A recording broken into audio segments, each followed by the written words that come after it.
Le Seigneur soit avec vous. Et avec notre esprit. Bonne nouvelle de Jésus-Christ selon saint Matthieu. Gloire à toi, Seigneur.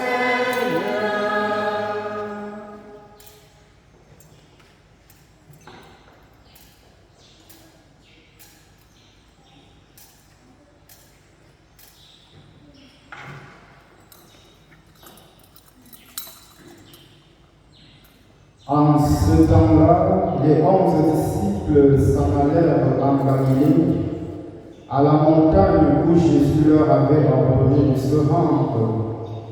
Quand ils le virent, ils se prosternèrent, mais certains eurent des doutes. Jésus s'approcha d'eux et leur adressa ces paroles. Tout pouvoir m'a été donné au ciel et sur la terre. Allez de toutes les nations, faites des disciples, baptisez-les au nom du Père, du Fils et du Saint-Esprit. Apprenez-leur à observer tout ce que je vous ai commandé. Et moi, je suis avec vous tous les jours jusqu'à la fin du monde. Acclamons la parole de Dieu.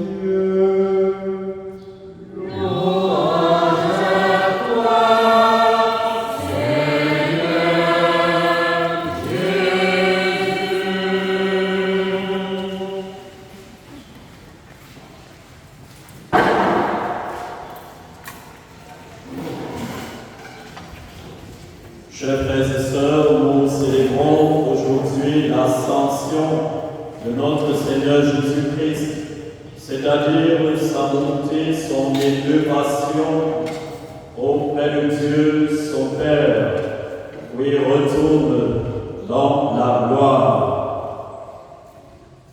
Nous avons demandé à Dieu, dans la collecte, de nous accorder l'exulté d'une joie sainte et d'éclater une action de grâce, car l'ascension de son Fils Jésus, tête du corps de l'Église, dont tous sont les membres, introduit notre nature humaine auprès de lui. C'est le premier motif de joie et d'action de grâce de cette fête de l'ascension. Notre nature humaine est introduite auprès de Dieu. Jésus est monté au ciel avec ce corps de chair qu'il a aidé à revêtir dans le mouvement de son incarnation, assumant notre existence humaine. Les portes du ciel sont désormais ouvertes. Jésus les a ouvertes pour nous. Il a introduit notre nature humaine auprès de Dieu. C'est aussi un motif d'espérance pour nos frères et sœurs défunts qui ont été incorporés à Jésus-Christ par le baptême. C'est un motif de joie pour nos frères et sœurs défunts qui sont aussi en tant que membres du corps mystique de Christ l'Église, associés à la même joie, à la même gloire du royaume. Nous prions pour eux ce jour, pour que Jésus, qui est monté au ciel, qui nous a ouvert les portes du ciel, les y introduise auprès de son Père, dans la gloire, dans la béatitude, la félicité éternelle. L'événement de l'ascension à laquelle vous êtes en effet relaté dans la première lecture par Luc. Il nous dit que c'était 40 jours après la résurrection de Jésus, après qu'il avait donné à ses disciples bien des preuves et qu'il leur était apparu et leur avait parlé du royaume de Dieu. Jésus s'éleva sous leur regard émerveillé, sous leur regard admiratif. Jésus s'éleva au ciel. Et les disciples gardèrent les yeux fixés au ciel où Jésus s'en était allé, jusqu'au moment où, devant eux, c'est deux hommes en vêtements blancs qui leur dit « Galiléens, pourquoi restez-vous là à regarder le ciel ?» Le deuxième effet de cette fête de l'Ascension, pour nous, est la fixation de notre regard sur le ciel. Il s'agit pour nous d'élever notre regard au désir des biens du ciel, d'élever notre regard au-delà de l'horizon de ce monde pour quêter le ciel. Les disciples fixèrent le ciel. Il s'agit pour nous de fixer le cap sur le ciel, de regarder le ciel avec espérance, espérance joyeuse qui rejoindra un jour Jésus dans la gloire de son Père. Cette espérance joyeuse nous fera sublimer toutes les difficultés du temps présent et transcender toutes les contingences de ce monde qui parfois nous attachent et nous accrochent.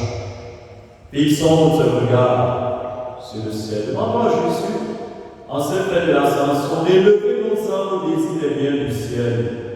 Les fruits de ce deuxième mystère glorieux de la vie de notre Seigneur Jésus-Christ et l'Ascension sont justement le désir du ciel et l'espérance. Demandons au Seigneur de creuser en nous le désir ardent du ciel et l'espérance joyeuse de les rejoindre un jour. Cette espérance qui est attente, confiante de la grâce de Dieu en ce monde et du bonheur éternel qui nous promet dans le ciel. Mais attention, l'élévation de notre regard, de nos regards vers le ciel ne signifie pas que nous devrions nous dérober à ce monde dans lequel nous sommes encore.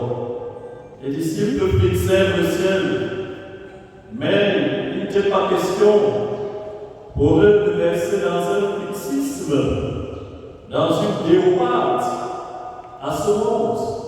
Ils fixèrent le ciel, mais l'un qui était encore sur terre. Et les anges leur disent, pourquoi restez-vous là à regarder le ciel? Ce Jésus qui est enlevé au ciel auprès de vous viendra de la même manière que vous l'avez vu s'en aller au ciel. Comme quoi, Jésus reviendra. Il s'en est allé, mais il reviendra.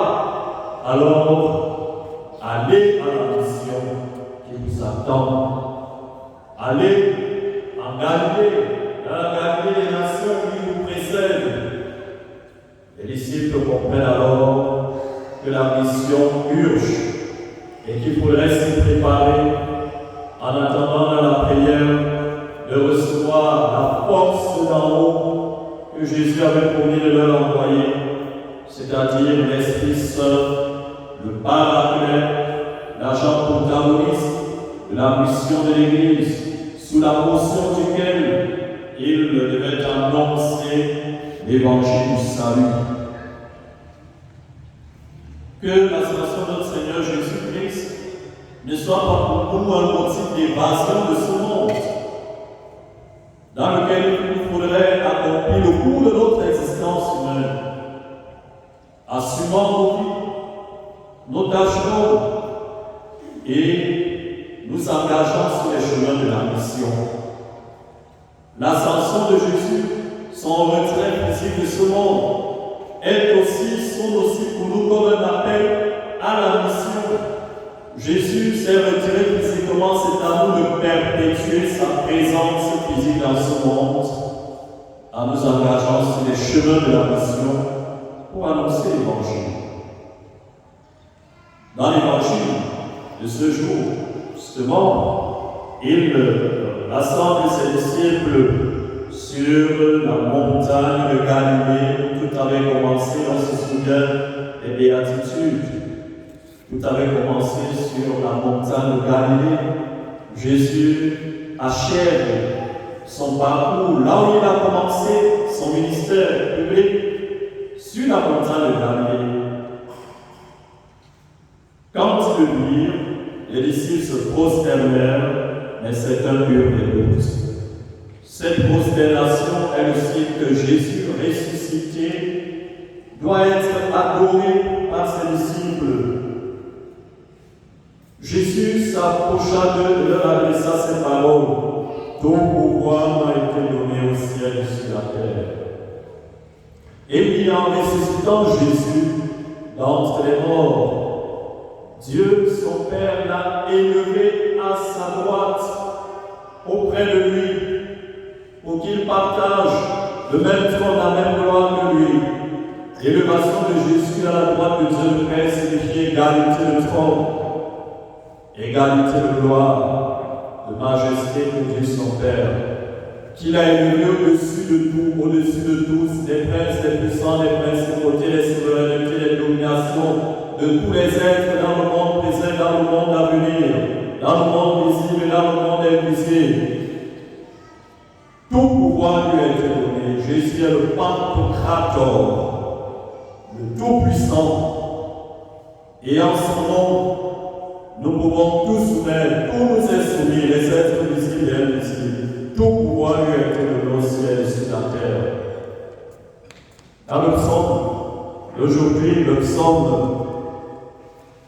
47, nous avons chanté Dieu qui est intronisé roi en quelque sorte. C'est une intronisation de Dieu comme roi de la terre. Tous les peuples bâtis de marque avec Dieu à vos cris de joie. Dieu s'élève parmi les ovations, le Seigneur s'éclate du corps. Jésus, qui est Dieu, s'élève parmi les ovations. Les anges étaient dans l'admiration, en ovation, dans un éclatant concert de louange. Et Jésus, qui est roi, l'univers visible et invisible, Jésus qui règne en tant qu'il est Dieu, Jésus qui est assis sur le trône sacré de Dieu, à la croix de qui il siège, a reçu tout pouvoir sur les vivants et sur les morts, sur tous les êtres. Soyons donc confiants de ce que, en son nom, tout nous est soumis. Tout est sous ses pieds. Il s'est élevé au plus haut des cieux, il a tout mis sous ses pieds, Dieu a tout mis sous ses pieds, Dieu lui a poussé. Après avoir dit cela, Jésus envoie ses disciples en mission. Allez de toutes les nations, faites des disciples, baptisez-les au nom du Père et du Fils et du Saint-Esprit, apprenez-leur à observer tout ce que je vous ai commandé. Voilà donc la mission qui nous incombe de mener à bien avec la force de l'Esprit Saint, sous la motion, sous la brèche de l'Esprit Saint.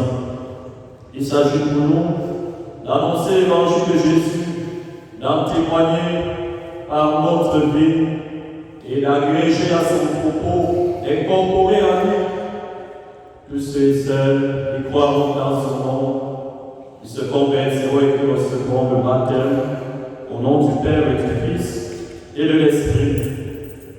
À cela, nous devons apprendre à observer tout ce qu'il nous a commandé, tout ce qu'il nous a enseigné. Jésus conclut en disant, et moi, je suis avec vous tous les jours jusqu'à la fin du monde. Ah oui, Jésus, qui est monté au ciel, ne nous a jamais abandonnés, il demeure avec nous. Mais non plus sous un mode de présence physique, sinon sous un mode de présence spirituelle et mystique. Il est avec nous. Il est dans l'assemblée de ses fidèles qui se rassemblent pour faire mémoire de lui. Il est présent quand son évangile est proclamé, parce que c'est lui-même qui parle, qui enseigne. Il est présent dans les sacrements de son Église, par lesquels il agit. C'est lui qui agit dans les sacrements de l'Église, et particulièrement dans le sacrement de l'Eucharistie, s'il dégage par l'éminence de sa présence éternelle et perpétuelle au milieu de nous. Il est présent au cœur de nos vies, dans les cœurs des croyants. Il est présent à travers le prochain qui vient à notre rencontre, auquel il s'identifie. Jésus est monté au ciel sans jamais quitter la terre. Il est toujours avec nous. Et notre joie est de temps plus grande que Jésus qui est monté au ciel, comme tête du corps, dont il règne vers lui, vers la gloire du ciel et membres que nous sommes. Notre joie est de temps plus grande que Jésus qui est monté au ciel, auprès de son Père, n'y est pas retourné comme il en était descendu. Il y est retourné profondément marqué par nos expériences humaines, imprégné de nos réalités humaines. Jésus qui est monté au ciel sans se dérober de notre condition humaine, qu'il a daigné accepter, peut mieux intercéder pour nous comme notre unique médiateur à la fois Dieu et homme auprès de son Père. Jésus a fait l'expérience de notre nature, de notre condition humaine. Il s'est fait semblable à toute chose excepté le péché. Il connaît toutes nos expériences humaines, nos joies, nos peines, nos misères, nos attentes, nos espérances. Il connaît aussi ce qui en ont nos faiblesses comme limite. Et il est retourné au ciel profondément marqué de tout cela. Et c'est pour cette expérience qu'il aura faite de notre nature humaine qu'il peut mieux intercéder pour nous comme notre libre médiateur auprès de son Père. Que Jésus-Christ, l'unique médiateur qui a introduit notre nature humaine auprès de Dieu, intercède pour nous et nous envoie auprès de son Père l'Esprit Saint par la force d'amour qui, sous la motion duquel nous nous engagerons sur les chemins de la mission, que soutenus par la force de l'Esprit, nous perpétuons la présence réelle vivante de Jésus-Christ au milieu de nous, et que par la force du même Esprit, Jésus-Christ ressuscité relève de tous nos frères et sœurs de la mort, les affres de la mort, qu'il exile les liens de la mort, pour qu'ils entrent dans la gloire du royaume où il introduit notre nature humaine et se réjouissent avec lui d'une joie éternelle. Amen. Loué soit Jésus.